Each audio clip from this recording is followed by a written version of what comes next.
자, 성균관대학교 논술 문제입니다. 자, 이 성균관대학교 논술 문제 풀 때, 자, 첫 번째 논제가 있고요. 두 번째 제시문이 있는데, 자, 논제가 중요합니까? 제시문이 중요합니까? 어느 게 더 중요해요? 논제가 더 중요합니다. 논제를 얼마나 정확하게 분석했냐에 따라서 좋은 답을 쓸 수 있냐, 쓸 수 없냐 결정되는 거야. 그러면은 제시문부터 봐야 되겠니? 논제부터 봐야 되겠니? 당연히 논제부터 봐야 되겠죠. 논제는 뭐라고요? 주어진 조건이라고요. 제시문은 뭐라고요? 주어진 정보라고요. 조건이 중요해요? 정보가 중요해요? 조건이 훨씬 더 중요합니다. 그래서 항상 조건 먼저 보시고 다음에 정보로 넘어오시면 되겠습니다. 자, 조건부터 봅시다. 문제. 아래 제시문 1에서 5는 서로 다른 사회적 가치를 지지하고 있다. 빗금. 이 제시문들을 두 입장으로 나누고 빗금. 각 입장을 요약하시오. 요약의 동그라미. 자, 정리해 봅시다. 서로 다른 사회적 가치를 지니고 있다.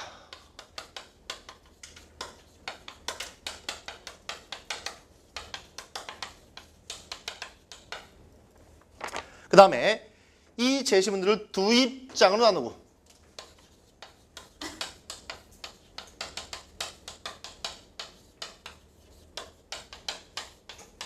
마지막에 뭐 하랍니까? 요약하라고 했습니다. 자, 논제가 얘기하고 있는 거는 한 가지, 두 가지, 세 가지가 되겠죠. 그죠? 결국에 무슨 문제야? 요약하기 문제죠. 요약하기 문제입니다. 그죠? 자, 제시문이 몇 가지 있대요? 제시문이 몇 가지 있대요? 1에서 5까지 있대요. 그죠? 1, 2, 3, 4, 5까지 있는데 이것을 두 입장으로 나누라고 했죠. 그죠? 그러면은 입장 A와 입장 B로 나눠지겠죠. 예를 들어서 뭐 동그라미, 동그라미, 동그라미와 뭐 세모, 세모 정도로 나누어지겠죠. 자, 뭐가 있습니까? 뭐가 있습니까? 정답이 있습니다. 우리 혹시 그런 얘기 들어본 적 있습니까? 논술에 정답이 없다? 창의적 글쓰기 중요하다? 다 거짓말입니다. 정답이 있잖아요.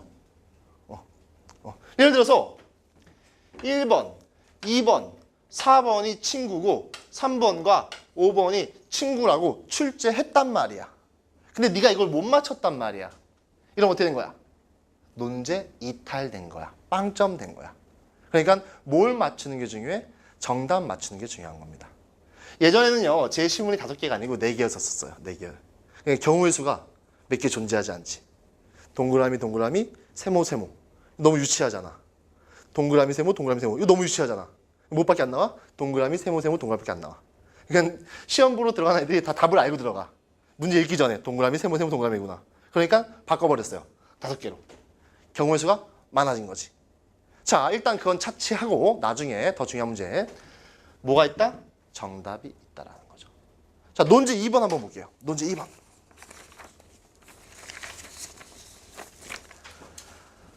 아래 자료 1을 해석하고 그 해석을 활용하여 문제 1의 두 입장 중 하나를 옹호하시오. 줄 쫙 쳐보세요. 두 입장 중 하나를 옹호하시오. 줄 쫙 쳐보세요. 결국에 문제 2번 같은 경우는 자료를 해석하고 해석한 다음에 문제 1의 두 입장 중 하나를 옹호하는 거야. A란 입장, B란 입장. 너는 맞아. 넌 틀려. 뭐 이런 식이거든요. 이런 식이거든요. 정답이 있습니까? 없습니까?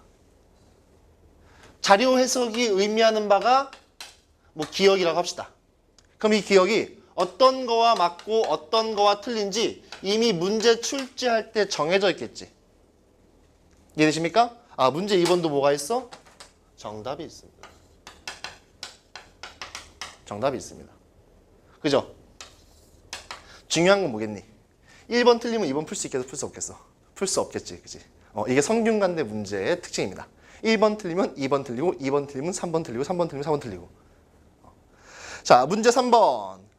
근로장려 세제는 열심히 일을 하지만 소득이 적어 생활이 어려운 근로자 가구에 대해 근로소득에 따라 산정된 근로장려금을 지급함으로써 근로의욕을 높이고 실질소득을 지원하기 위한 제도다까지는 다 설명이니까 B급. 아래 자료 1을 근로장려 세제의 구조를 상세히 해석하고 이 제도의 특징을 문제 1에서 언급된 사회적 가치들의 상호관계 측면에서 서술하시오. 마찬가지로 문제 3번도 문제 1번 틀리면은 또 틀리게 되는 거죠. 문제 4번. 아래 보기의 정책에 대해 찬성과 반대 중 어느 한 입장을 취하고 그 입장을 정당화하시오. 자, 아래 보기의 정책은 결국에는 문제 1에서 나타났던 두 가지 입장 중에 하나가 되겠죠. 이해되십니까? 그래서 문제 1번을 정확하게 푸는 것이 문제 2번, 문제 3번, 문제 4번 다 정확하게 풀 수 있는 지름길이라는 거지. 이해되십니까? 자, 그러면 다시 문제 1번으로 갑시다.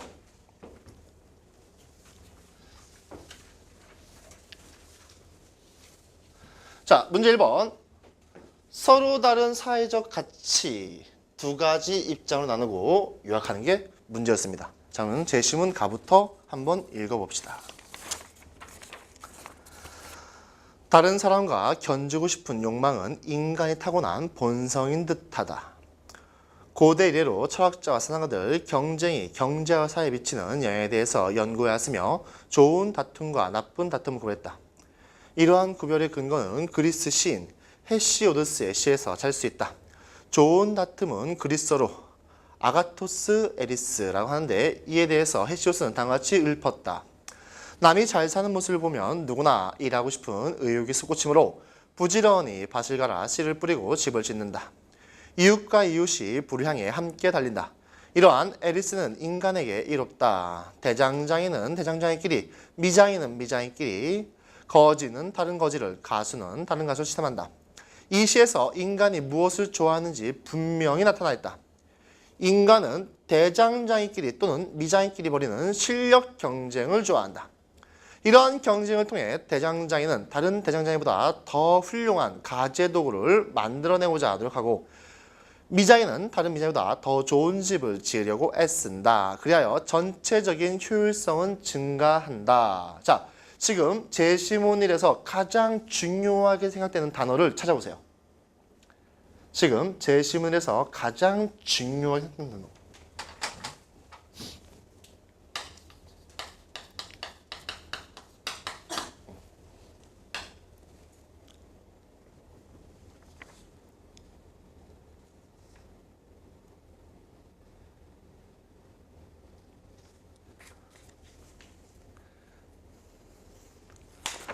자, 제시문 1이 주로 뭐에 대해서 얘기하고 있습니까?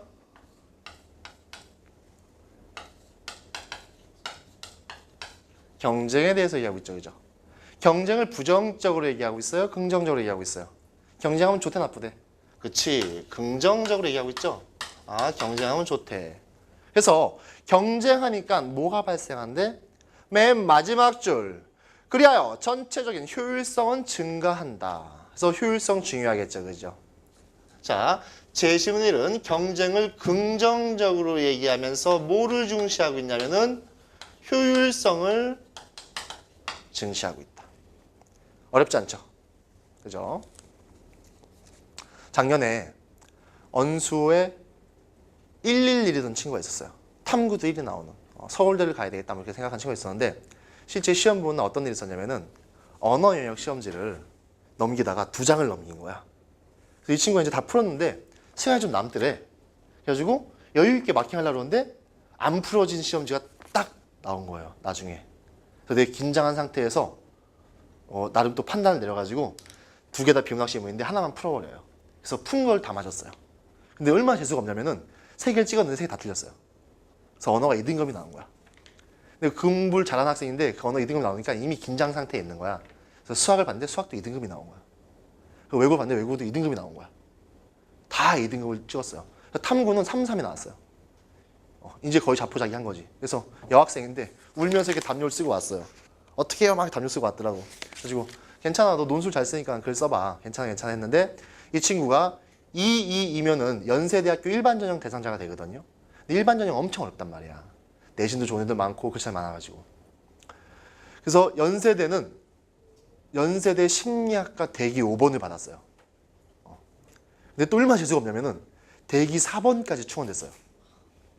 1차 충원 때 대기 4번까지 충원되니까 2차 충원이 있거든요. 요즘에는 2차 충원 때 대기권 했는데 충원이 끝났어. 왜냐면 연세대 심리학과니까 다 가고 싶은 대학이잖아. 빠진 애들이 없는 거야. 그래서 울며 불며 하기 전에 원래는 이 친구 이제 거기 원서를 안 써야 되는데 안전빵을 하나 쓰자 해가지고 쓴 게 이제 성대예요. 근데 이제 성대도 2이면은 일반적인 대상자거든요. 그래서 성대를 붙었어요. 2로 성대를 갔다는 얘기죠. 그것도 어디 갔냐면은 성대 경영을 갔습니다. 짱이지. 얘보다 더 심한 데 많습니다. 3245다. 3245. 내 리플릿 보면 나와 있을 텐데. 3245. 경희대 경영 맞죠? 경희대 경영. 얘는 나한테 전화 와가지고 선생님 학교에서 합격자 발표가 왔는데 오류가 아닌가요? 이렇게 물어보더라고요. 왜냐면 이걸 어떻게 경희대 갑니까? 이거는 이제 저기쯤 가야 되거든요. 저기 경기권을 벗어나가지고 저기 3245로 경희대 경영 가고 이런 일 많이 있어요. 3434도 이제 숙대 법대 가고 다 가니까 열심히 하셔가지고 좋은 결과를 만들어 봅시다. 몇 명 안 되니까. 천천히 하겠습니다. 자, 제10은 1은 경쟁을 긍정적으로 하면서 효율성을 중시한다는 거. 자, 제10은 2번 봅시다. 가난의 악순환을 탈출한 사람은 많지 않다. 지금 가난한 지역에 모여 사는 사람들이 수세대 전 가난한 지역에 모여 살았던 사람들의 후손일 가능성이 높다. 자, 가난이 뭐 된대요? 대물림 된다고 하고 있죠. 마찬가지죠, 그죠? 내 친구 중에 한 명도 나보다 공부도 훨씬 못하고 나보다 키도 작고 나보다 못생겼는데 훨씬 부자예요. 걔가 왜 부자냐? 나보다 능력도 훨씬 없는데 아빠가 부자야.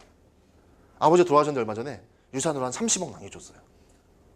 그래서 요새 뭐 하냐? 당구장 하고 있어요. 당구장. 너 당구장 왜 했대? 당구가 좋대. 이 얼마나 아름다운 삶이야. 당구가 좋아서 당구장을 해. 근데 그 건물 지하에서 당구장 하거든요. 그 건물이 걔 거야. 그러니까 당구장에서는 오히려 마이너스예요. 손님이 없어. 지가 맨날 당구 치고 있으니까 주인이 당구 치고 있으니까 손님이 없는데 그 건물세로 한 2천만 원씩 나와요. 얘는 가만히 있는데 연봉이 2억이야. 짱이지. 내가 걔보다 훨씬 잘생겼는데 이 정도면 잘생긴 겁니다. 논술 강사 중에 에이스죠 내가. 근데 불구하고 내가 연봉이 2억이 안 되니까 슬픈 일이죠. 가난에 대물림되고 있는 거죠. 다시 말해 치리와 역사는 운명이며 탈출할 수 없는 덫이다. 성적 불평등과 인종적 불평등 사이에 엄연한 차이가 존재한다. 흑인들은 가난한 흑인 부모들 사이에 태어나서 흑인 거주 지역에서 성장할 가능성이 높다. 반면에 세모 딱 치시고요. 여성들은 여성 가족에 태어나 여성들만 모인 지역에서 성장하지 않는다. 흑인들은 여성들과 달리 부모로부터 가난과 거주지 등에 따른 불이익을 물려받을 가능성이 높다. 흑인 지역에 살고 있는 흑인 남성을 예를 들어보자. 통계적으로 볼 때 그에게 행운이 따를 가능성이 낮다. 문제는 그 이유를 명확하게 대기가 없던 데 있다. 이유가 너무 많기 때문이다. 줄짝 치시고요. 어쩌면 그 지역에서 횡행하는 범죄가 어떤 식으로든 그에게 전염될지 모른다.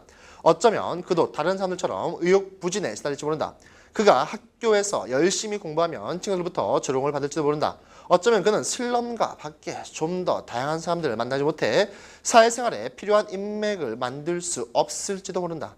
그리고 어쩌면 그는 고용주들이 만들어낸 차별 희생양이 되어 취업의 기회조차 갖지 못할지도 모른다.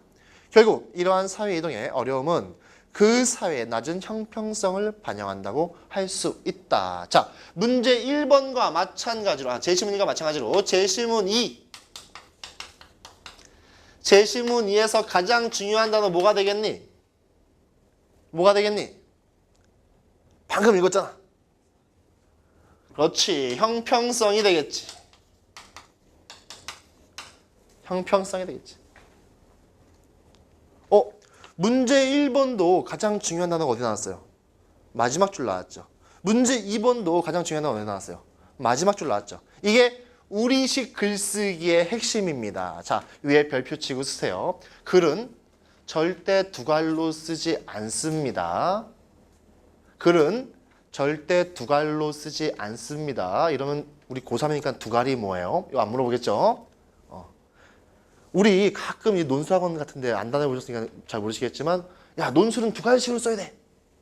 이런 식으로 얘기 들어본 적 있습니까? 다 거짓말입니다. 글은 두갈로 쓰지 않아요. 왜? 여러분들 엄마한테 문제집 사야 돼가지고 돈을 타야 돼. 그럼 뭐라 그래요? 엄마 10,000원만. 왜냐면 문제집 사야 돼. 누가 이렇게 얘기합니까? 엄마 문제집 사기 10,000원만이라고 얘기하죠. 우리말은 결론이 뒤에 나오게 되어 있어요. 친구한테 돈 빌릴 때 야 100원만. 왜냐면 배고파. 나 빵 사 먹게. 누가 이렇게 얘기합니까? 영어입니까 이게? 나 배고파 죽겠으니까 빵 사 먹게 100원만 줘. 라고 얘기하죠. 이해되십니까? 이렇게 쓸 수는 있어요. 어떻게 쓸 수 있냐면은 지금 이거 같은 경우는 1, 2, 3, 4, 5가 답이 정해져 있잖아. 그지? 그러면은 나중에 우리 글쓰기 또 할 때 알려드리겠지만 답안에 재심은 1, 3과 2, 4, 5로 나눌 수 있다. 이렇게 하고서 글을 출발할 수는 있어요. 왜? 어차피 정답이 있으니까 정답부터 알려주는 거지. 나 맞췄어요. 교수한테. 이해되십니까? 이렇게 할 수는 있지만 문단 자체를 두갈로 쓰는 거는 완전 난센스라고요. 그 왜 그러냐면은 예전에 이 약간 어설픈 논술 선생님들이 그 미국식 에세이 글쓰기를 받아온 거야. 근데 이 미국식 에세이는 그 영어 자체가 이제 그 주장이 앞에 나와버리거든요. 뒤에 비코즈라는 이제 대절 붙여서 다 붙여버리는 거 아닌가 뒤에. 그거를 그대로 받아와서 두갈식으로 쓰라고 한 거예요. 잘못된 겁니다. 자, 그래서 자 제시문 2번 보게 되면은 제시문 2번에서는 형평성을 얘기하고 있다는 거죠. 그죠? 그래서 결국에는 이 형평성을 어떤 측면에서 얘기하고 있냐면은 사회적 측면에서 얘기하고 있다. 사회적 측면에서. 그래서 예시를 딱 얘기하잖아요. 뭐를? 흑인은. 흑인을 딱 예시를 얘기하는 거죠. 슬럼가에서 태어났으면 못 벗어나는 거죠. 점점 대한민국도 그렇게 되고 있는데 슬픈 현상이죠. 재밌는 얘기 하나 해줄까요? 너무 속마음 지루하니까. 내가 아침에 이제 흰색 셔츠를 입고 왔는데 뭐 흘렸어요. 커피를 흘려가지고 이제 오늘 뒤에 PD님도 오시고 그러는데 흘린 옷을 입고 수업할 수 없잖아. 개강이 그러니까. 그래서 이제 옷을 사러 이 근처에 이제 옷가게가 없어요. 남자 옷가게가. 그래가지고 이제 현대백화점에 있거든요. 갔는데 이 백화점의 구조가 내가 보던 구조가 아니야. 내가 보는 구조는 이제 이렇게 오픈돼 있어서 이렇게 왔다 갔다 하면서 이제 구경을 하면서 이렇게 옷을 살 수 있는 구조인데 여기는 이게 다 폐쇄돼 있어요. 그 코너마다. 근데 봤더니 너무 모르는 이름이 많아. 처음 보는 이름이. 그래서 아는 이름이 2개밖에 없어. 아르마니하고 이거 뭐지? 이거 빈폴하고. 그래서 이제 아르마니는 왠지 뉘앙스가 비싸잖아. 뉘앙스가 비싸가지고 이제 빈폴에 들어갔어요. 그래서 이 셔츠를 방금 사 입은 거야. 그래서 이제 입고서 이제 몸에 잘 맞아가지고 이걸로 주세요 하고서 별로 생각 안 했죠. 셔츠가 비싸봤자 얼마나 비싸겠어. 깜짝 놀랐습니다. 깜짝 놀랐습니다. 얼마게? 난 잘못 본 줄 알았어. 왜 이렇게 싸지? 근데 그게 아니야. 0이 뒤에 하나 더 있었어. 538,000원. 오늘 문화적 충격을 받고서 열심히 일해야 되겠다. 그래서 나는 53,800원? 왜 이렇게 싸지? 자, 슬럼이 조성되면 벗어날 수가 없다니까? 부자가 부자를 만들어주니까 내 친구 아까 얘기했잖아요. 그죠? 그 새끼, 나쁜 새끼죠. 자, 제시문 3번 보도록 하겠습니다. 시장에서 재화나 유유의 가격이 형성되면 그 가격은 생산자나 소비자에 대한 신호의 역할을 한다. 가령 어떤 재화에 대한 수요가 증가해서 그 재화의 가격이 올라가면 이것은 첫째, 소비자에 대하여 재화를 덜 사용하고 그 대체물을 더 많이 사용하라는 신호가 되며 둘째, 생산자들에 대해서 재화의 생산을 늘리는 신호가 되는 것이다. 이리하여 경쟁시장에서 수요와 공급에 의하여 결정되는 재화의 가격은 각 경제 주체가 그들의 행동을 결정할 수 있는 지표 같은 역할을 하게 되는 것이다. 각 경제 주체는 이 가격의 움직임에 의하여 그 행동을 조정한다. 소비자가 이 신호에 따라 행동하면 효용이 늘 것이며 생산자가 이 신호에 따라 움직이면 이윤이 늘어서 결국 국민의 복지와 소득이 극대화될 것이다. 그런데 지표의 역할을 수행하는 가격은 그것의 경쟁에 의하여 결정된 것이면 혹은 정부 관리에 결정된 것이건 간에 언제나 자원 배분의 기능을 수행한다. 다만 가격이 경쟁에 의하여 결정되는 경우에 가격이 기회비용을 반영하므로 그 가격이 발생하는 신호가 합리적이고 따라서 자원 배분에 효율적으로, 왜 동그라미 안 치죠? 효율적으로 이루어진 데 비하여 차이적으로 결정되는 가격의 경우에는 기회비용이 반영하기 때문에 매우 어려우므로 이와 같은 가격 발하는 신호는 비합리적이다. 그리하여 이런 상황에서 수비나 생산이 이루어질 경우 자원 배분이 비효율적이 된다. 자, 비효율의 동그라미 땅 쳐야 되겠죠, 그죠? 그럼 지금 제시문 3번도 결국에 뭐에 대해서 얘기하고 있어요? 효율적이고 뭐 이런 얘기 하고 있잖아요, 그죠? 결국에 제시문 3번도 효율에 대해서 이야기하고 있다라는 거죠. 그러면은 우리가 지금 문제를 다 풀지 않았지만 1번, 2번, 3번 중에서 누가 친구일까? 얘하고 친구일 가능성이 크겠죠. 왜? 키워드가 똑같잖아. 그지? 얘네들은 효율성을 강조하고 있고 얘는 형평성을 강조하고 있고. 이해되십니까? 자, 제시문 4번. 나쁜 사마리안들 경기장이 평평해야 한다는 개념을 계속 들먹인다. 만일 개발도상국들이 사용하는 보호주의 정책을 허용한다면 부자 나라들은 평평하지 않은 경기장의 낮은 쪽에 높은 쪽을 향해 오르막길을 오르락고 생각하는데 개발도상국들은 높은 쪽에서 낮은 쪽을 향해 내달리며 공격하는 축구팀이 되는 셈이라는 것이다. 모든 사람들이 동등한 자격으로 경쟁을 하게 하라. 이러니 저러니 해도 근본적으로 경쟁이 공정할 때만 시장이 주는 혜택을 수행할 수 있다.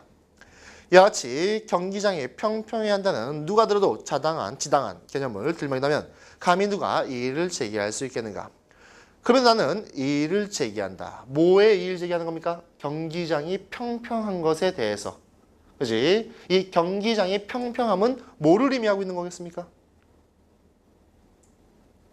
완전한 자율 경쟁을 의미하는 거겠지.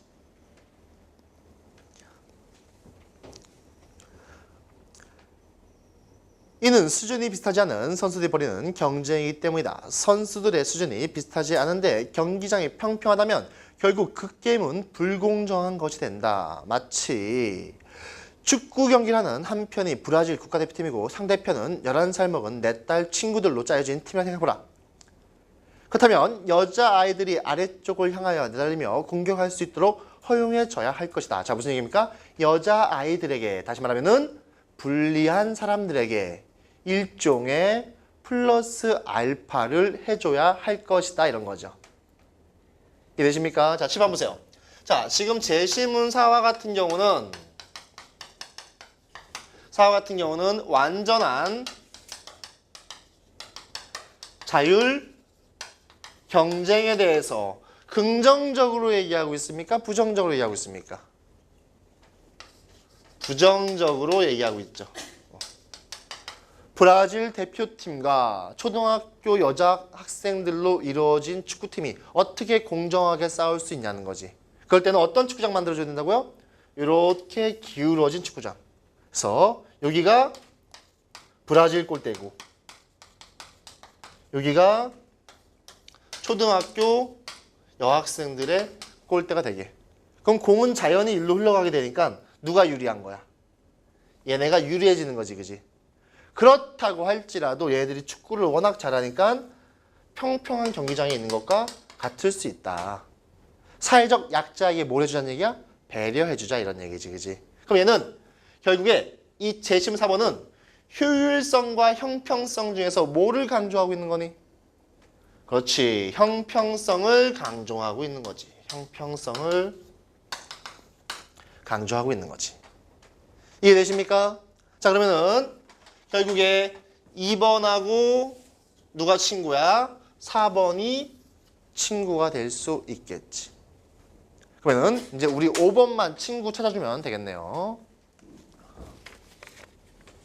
자, 제시문 5번. 기후변화 협약의 핵심 쟁점은 온실가스 방출량을 삭감하기 위한 구속력 있는 목표의 설정 여부다. 이미 연간 수십만 달러 규모의 탄소 배출권 거래 시장이 형성된 유럽연합은 강력한 규제를 원한다. 반면 개발도상국은 선진국의 역사적 책임, 개발의 필요성을 역설하며 여기에 반대한다. 개발도상국이 하나뿐인 지구를 살리자는 기후변화 협약에 반대하며 선진국에게 기후빚을 갚으라고 요구하는 이유는 다음과 같다. 기후변화는 지구 전체의 문제이지만 그 원인은 탄소 배출을 사실상 몇 나라만의 문제다. 예를 들어 미국의 혼자 전 세계 이산화탄소 배출량의 5분의 1을 차지하고 상위 10개국 이산화탄소 배출량이 합치면 전체의 60%를 훌쩍 넘긴다. 인구를 고려하면 문제는 더 심각해진다.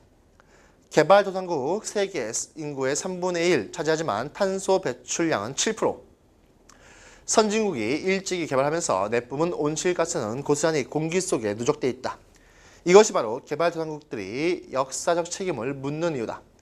남아시아와 사하라, 이남 아프리카 등 전 세계 16억 명의 전기를 공급하지 못하는 동안 미국 플로리다 에어컨 한 대는 1년 동안 캄보디아 사람이 평생 내보내는 탄소를 뿜어내고 있는 것이 현실이다. 자, 칠판 보세요. 자, 제시문 지금 5 같은 경우는 이미 선진국과 개발도상국이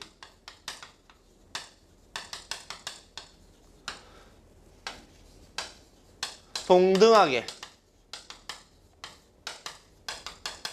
탄소 배출을 했단 얘기야, 하지 않았단 얘기야? 하지 않았단 얘기지, 그지? 선진국은 어떻게 했단 얘기야? 아주 많이 배출했고, 개발도상국은 아주 조금 배출했고, 그죠? 근데 이제 와서 탄소 배출 제약을 동등하게 하자라는 논의는 맞단 얘기야, 틀린 얘기야? 그렇지, 틀리단 얘기지. 안 된다 이런 얘기지. 그지? 그럼 얘는 자, 효율성과 형평성 중에서 뭐를 더 중시하고 있는 거겠니? 그렇지, 형평성을 중시하고 있는 거겠지.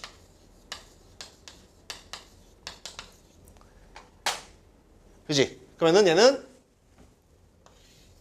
빨간색이 친구가 되겠죠. 이해되십니까? 자, 그러면은 결국에는 지금 재심은 13과 재심은 뭘로? 2, 4, 5로 나눌 수 있겠지. 그죠? 자, 그러면은 어떻게 글을 써야 되냐? 우리 글도 한 번도 안 써봤잖아. 그죠? 그걸 이제 알려드리겠습니다. 아까 말한 것처럼 쓰시면 출발하면 돼요. 재심은 13의 효율성과 재심은 2, 4, 5의 형평성으로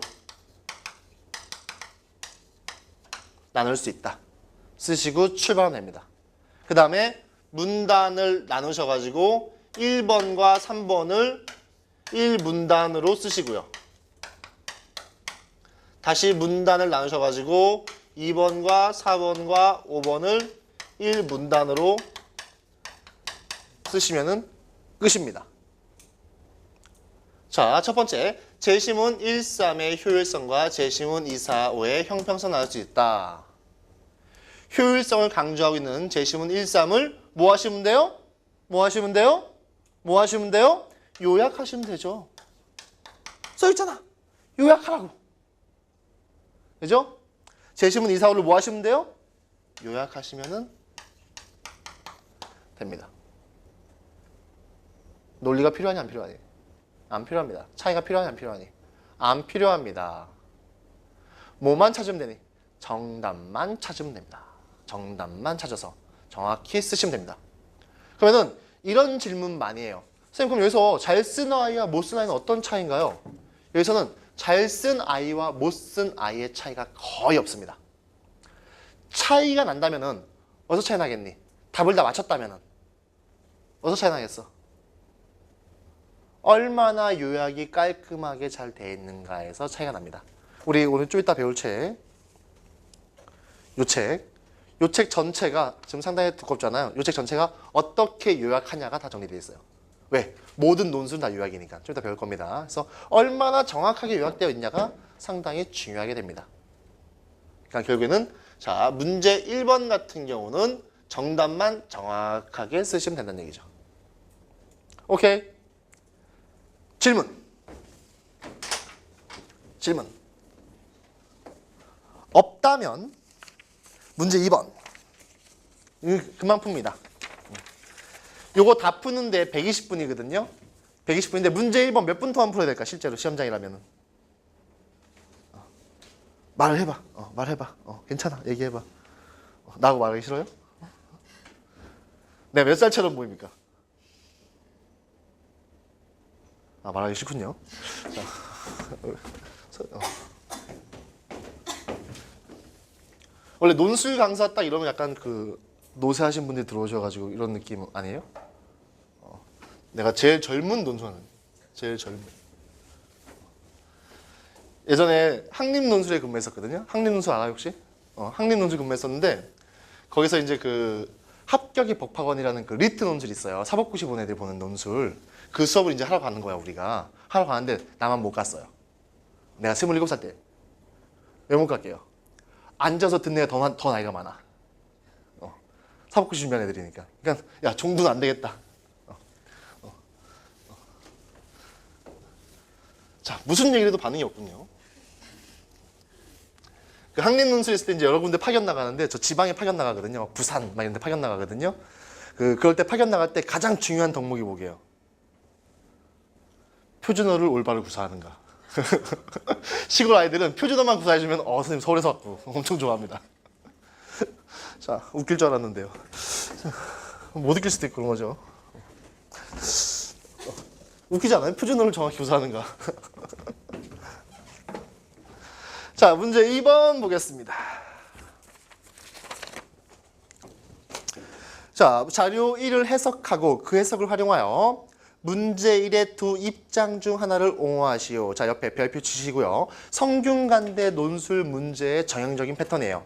자, 아까 1번 문제 뭐였습니까? 재심은 분리 후 요약이었잖아요. 성균관대는 2번, 3번이 항상 똑같은 패턴 나옵니다. 2번, 3번이 뭐가 나오냐? 도표, 그래프, 분석이 나옵니다. 우리 좀 이따 하겠지만 4번이 뭐가 나오냐? 4번이 그나마 가장 논술다운 게 나와요. 자기, 견해, 진술이 나옵니다. 그래서 성균관대는요, 이 논술 문제의 종합 백화점이에요. 성균관대 문제만 다 풀 줄 알아도 웬만한 거 다 풀 줄 아는 거 된 번이다. 다 들어가 있으니까.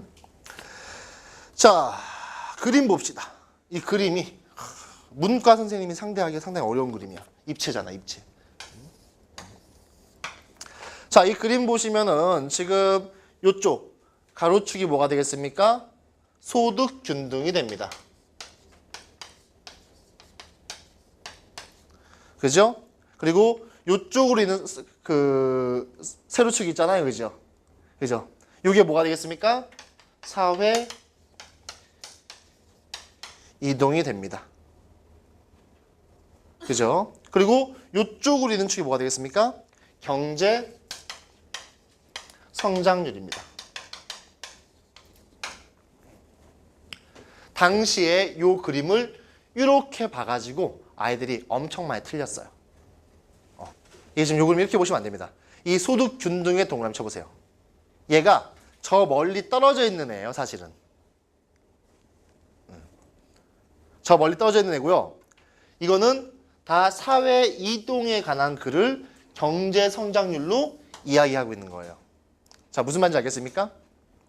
이 그래프 자체가 소득 균등을 얘기하고 있는 거고 실제로 세로축은 경제 성장률이고요. 가로축은 사회 이동이라는 얘기입니다. 무슨 말인지 이해되시죠? 자, 이거 보시면 지금 이쪽은 상당히 높고 점점점 이런 식으로 내려오는 그림이죠.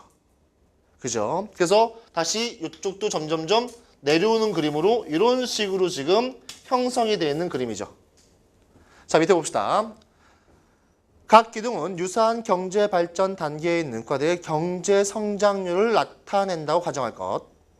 경제 성장률 이퀄 소득균등 사회이동의 함수 관계를 가정할 것. 사회이동, 사회 안에서 사람들의 계층 간 이동을 뜻함. 자, 사회이동의 줄 쫙 쳐보시고요.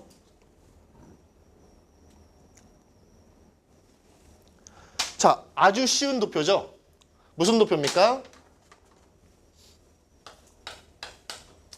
사회 이동이 많으면 경제 성장이 높게 일어납니까? 낮게 일어납니까? 경제 성장이 높아나자. 사회 이동이 상일 때 경제 성장도 상이죠. 사회 이동이 하일 때 경제 성장도 낮게 일어나죠. 그러니까 결국에는 사회 이동이 많이 일어나면은 경제 성장도 높게 일어난다는 거지. 반대로 얘기하면은 사회 이동이 낮게 일어난다면은 경제 성장도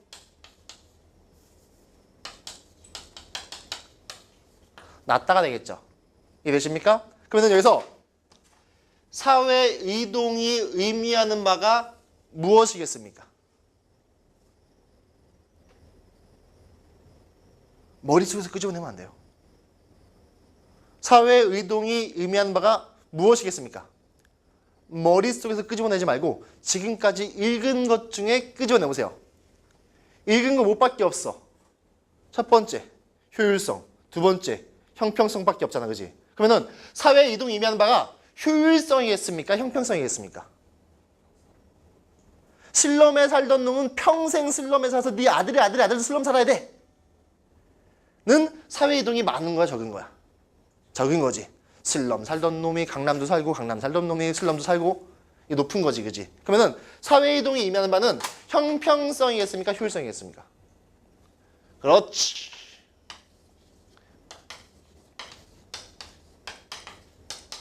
형평성이겠지. 결국에 형평성이 높을수록 이런 얘기죠. 그죠? 사회 이동이 형평성을 얘기한다면은 형평성이 높을수록 모두 일어날 수 있어? 경제 성장도 일어날 수 있어. 자, 정리해 볼게요. 그러면 결국에 이 문제 2번이 얘기하는 것은 형평성이 높을수록 경제 성장도 높아지네. 이런 얘기하고 있는 거지. 그치? 자, 그러면 우리가 사회 이동을 형평성으로 치환했잖아요. 그러면 경제 성장은 뭘로 치환할 수 있을까? 뭐밖에 없어, 남은 거.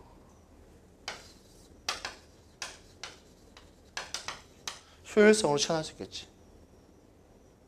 이해되십니까? 이 문제 2번의 궁극적인 이야기는 뭐냐?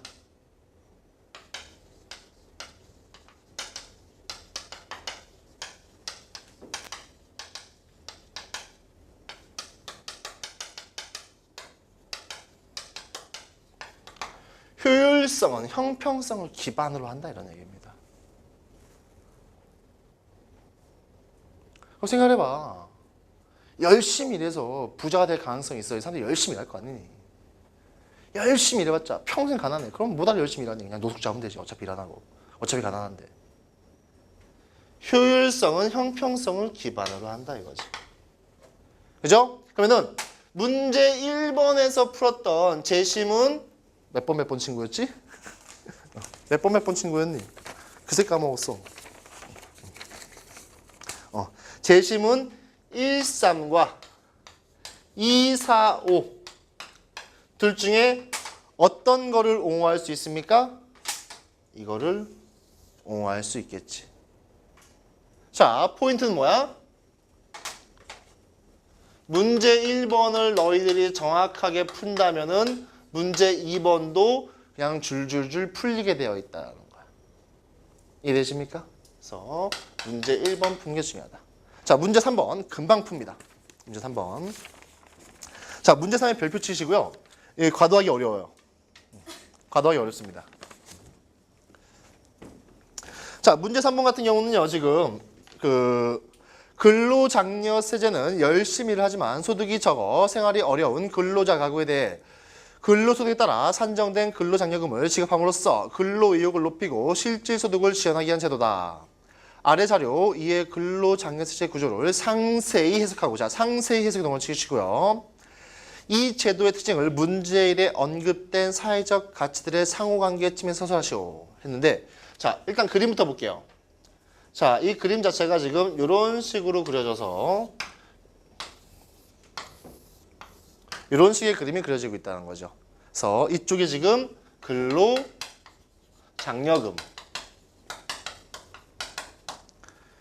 여기서 요거는 800, 여기가 1200, 그리고 여기가 1700 이렇게 되고 있는 거잖아요. 여기가 근로소득. 자, 근로장려금을 여기 가상의 선을 이렇게 그어봅시다. 400이겠죠? 절반을 그러면은 여기가 지금 맥시멈이 지금 140이니까 절반 거서 절반을 이렇게 연결해 버리면 여기가 70 되겠죠. 이해되십니까? 내가 400만 원 주면은 400만 원을 근로소득을 갖고 있다면은 얼마를 주는 거야? 70만 원 주는 거지. 근데 800만 원을 근로소득 갖고 있다면은 얼마 주는 거야? 140만 원 주는 거지. 요 구간. 지금 의미하는 바가 뭐냐? 요 구간.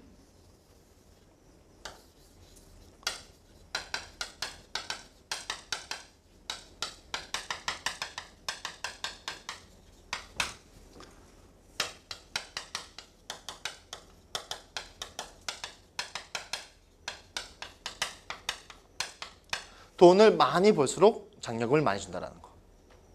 그죠? 근데 800만 원부터 1200만 원까지는 더 많이 벌어도 장려금을 계속 똑같이 준다.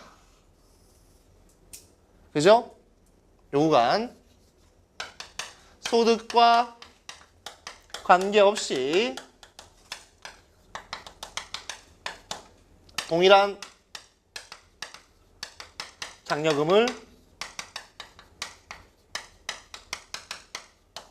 준다. 맞습니까? 그러면은 마지막에 요 구간은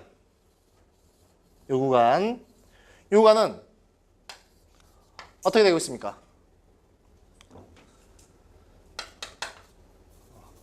돈을 많이 벌수록 뭐합니까? 장려금을 조금 준다.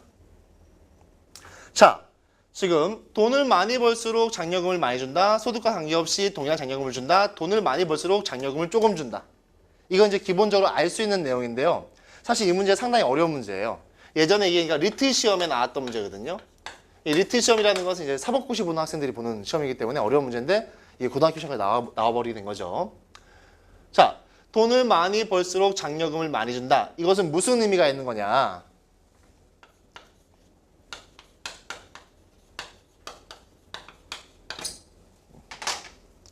근로의욕을 고취시키려고 하는 거예요.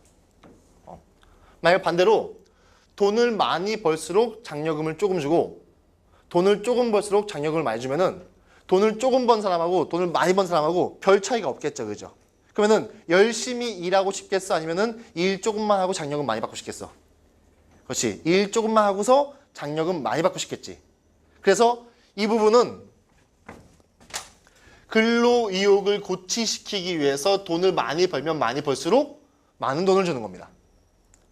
근데 800에서 1200은 똑같이 주잖아요. 그죠? 이 빨간색 부분. 이 부분은 왜 그러냐?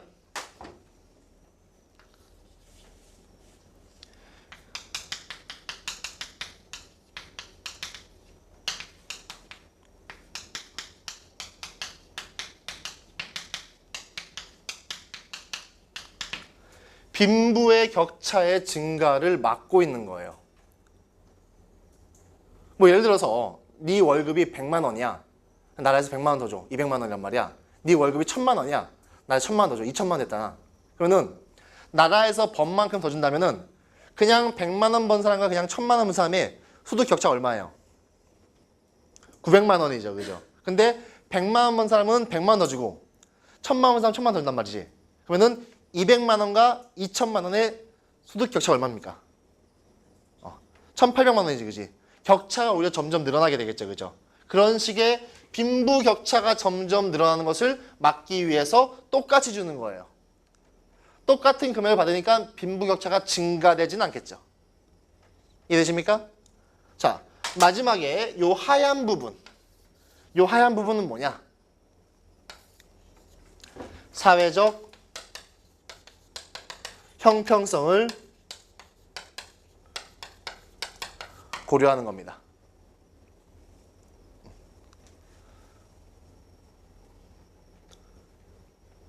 돈을 일정 수준이 넘어서 충분히 많이 번다 싶으면은 나라에서 지원금을 주지 않는 거지. 그래야지만 점점 빈부의 격차는 감소하게 될 거 아닙니까? 그죠? 쉽게 말하면은 이런 식의 그 인구 그래프, 소득 그래프를 이런 식으로 만드는 것이 국가의 의무라면은 마지막 요 하얀 부분이 이런 식의 그래프를 이렇게 옮겨가는 것이 되겠죠. 이해되십니까? 그래서 실제로 이 도표 문제는 이 부분, 이 부분, 이 부분 모두 얘기해 줘야 되는 문제예요. 상당히 어려운 문제죠. 그래서 실제로 이 당시 시험 때도 아이들이 많이 풀지 못했던 문제입니다. 그래서 배점도 보시면요. 지금 나와 있는데 배점 몇 점이에요? 30점이라는 거. 그래서 상당히 어려운 문제라는 거. 자, 문제 4번 싹 풀어버리고 정리하도록 하겠습니다. 습관 치우고.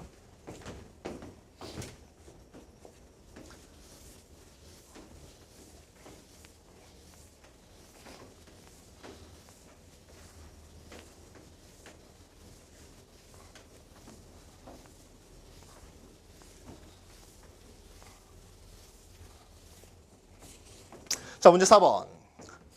아래 보기에 정책에 대해 찬성과 반대 중 어느 한 입장을 취하고 그 입장을 정당하시오. 자, 아래 보기. 자, 미리 말씀드리면요. 이 보기는 적극적 평등 실현 정책을 얘기하고 있습니다.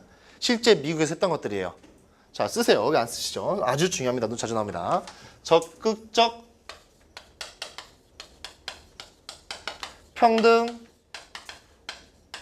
실현 정책을 이야기하고 있는 겁니다. 자, 이 적극적 평등이라는 건 뭐냐면요.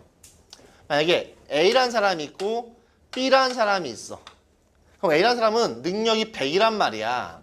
근데 B란 사람은 능력이 50이야. 야, 니네 둘이 싸워봐. 이러면 맨날 누가 이겨요? 맨날 A가 이기겠지, 그지? 그럼 이제 B는 열심히 싸우고 의지가 생겨, 안 생겨? 안 생기겠지, 그지? 그러니까 B한테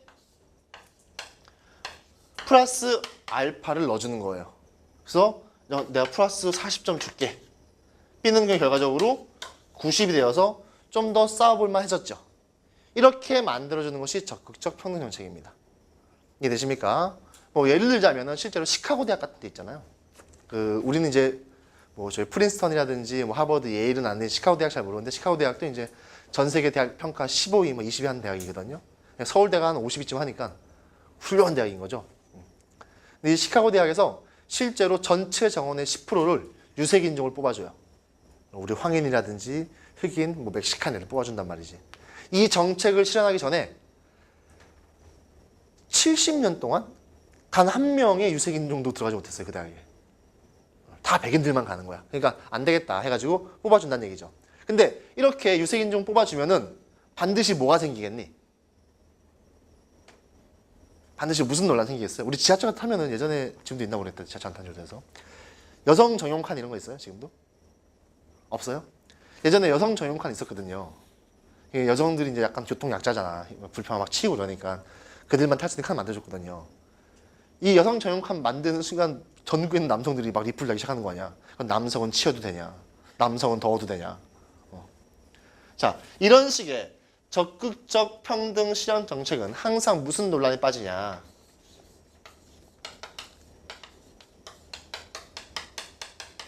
역차별 논란에 빠지게 됩니다. 예를 들어서 A라는 대학교에서 100명의 학생 선발할 겁니다. 근데 내가 92등이야. 근데 이 92등이 100인이란 말이야.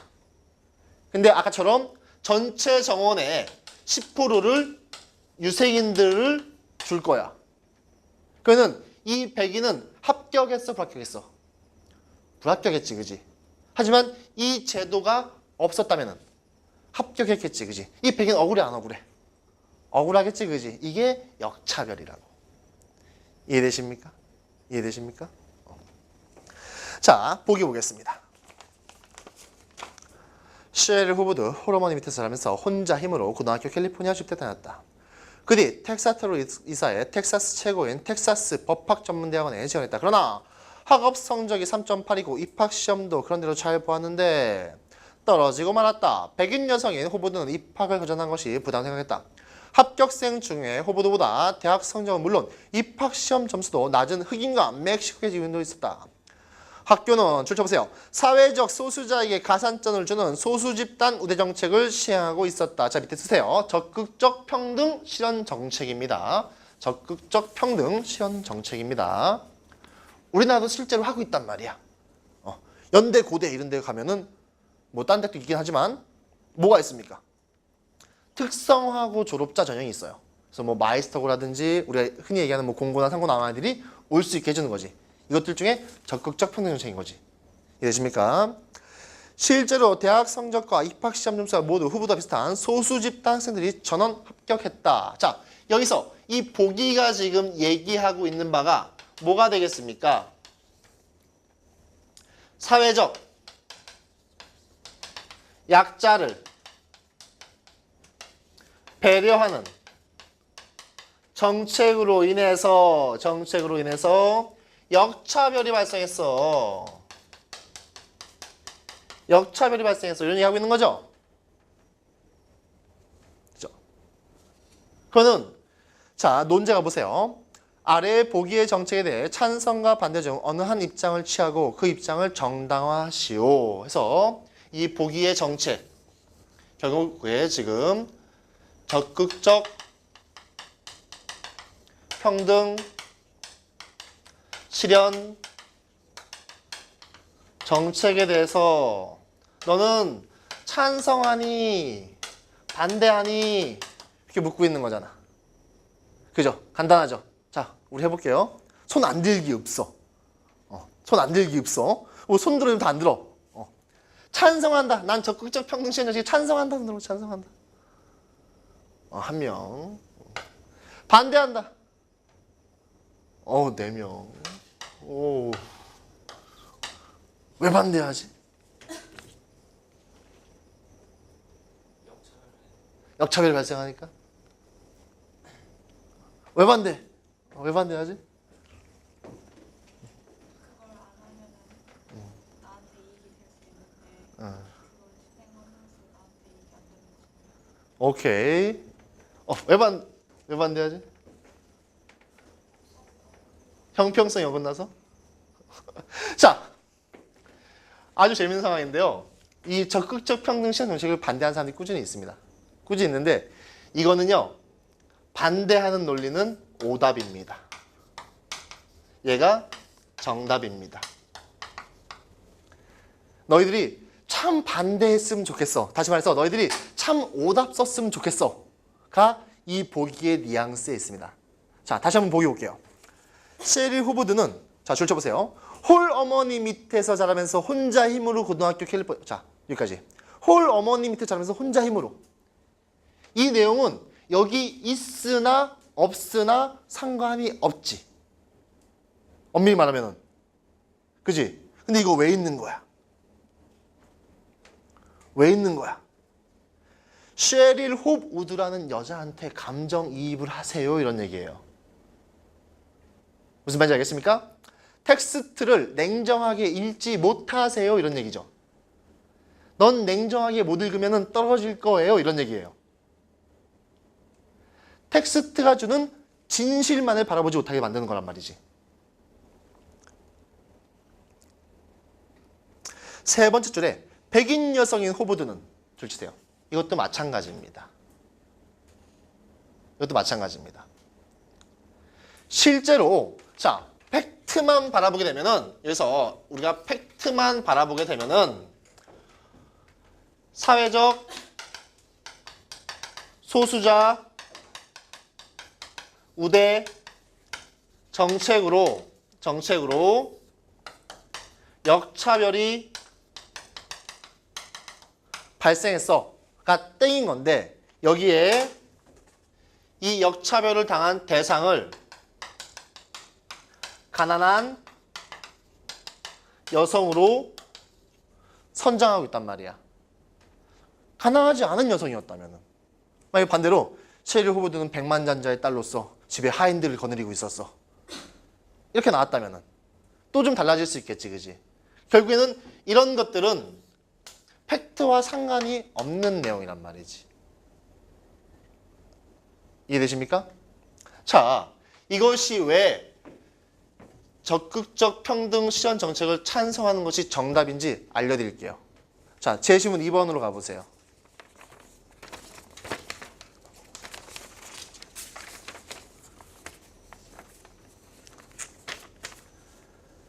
이 적극적 평등 실현 정책을 반대하게 되면은 결국에 제시문 2에서 얘기했던 흑인은 슬럼에서 영원히 벗어날 수 없다고.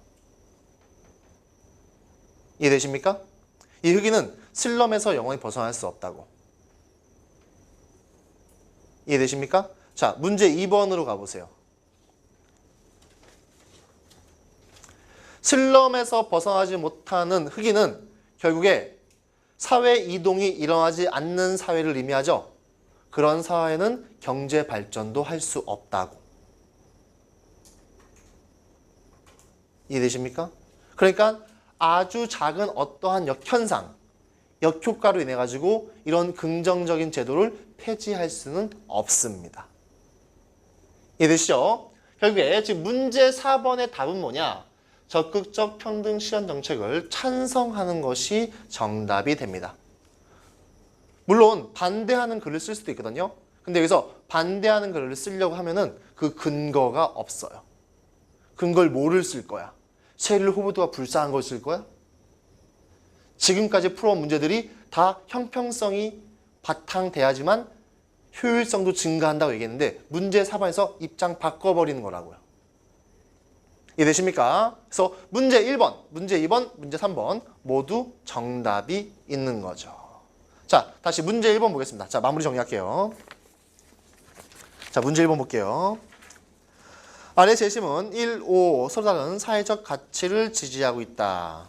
이 제시문을 두 입장으로 나누고 각 입장을 요약하셔가지고 결국에 2개, 3개 나누게 되는 정답이 명확하게 있는 문제라고 말씀드렸습니다. 자, 문제 2번 볼게요. 자, 문제 2번의 그래프를 읽어내는데 너희들의 배경 지식으로 읽어내는 거야? 아니면은 문제 1번에서 뽑아낸 것들로 읽어내는 거야? 그렇지. 문제 1번에서 뽑아낸 것들로 읽어서 결론이 나오게 되는 거지. 배경 지식을 읽으면은 좀 어려울 수도 있는데 이 그래프 자체가 효율성을 중시하고 있는 건지 형평성을 중시하고 있는 건지는 사실은 금방 판단할 수 있다고요. 그죠? 자, 문제 3번 같은 경우는 약간 기이할 정도로 어려운 문제인데 문제 3번은 정확하게 이해하시면 되는 거고요. 이해됐습니까? 자, 문제 4번이 가장 중요한데 마치 어떠한 입장을 취해도 되는 것처럼 문제를 출제했지만 사실은 정답이 결정돼 있다고요. 이해되십니까? 문제 1번, 2번, 3번, 4번이 다 정답이 결정되어 있는 겁니다. 자, 질문 있으면 질문하세요. 우리 5명밖에 없으니까 질문 막 하셔도 됩니다. 자, 질문 없으면은 한 10분간 쉬었다가 다시 이어서 하도록 하겠습니다. 네, 마치겠습니다.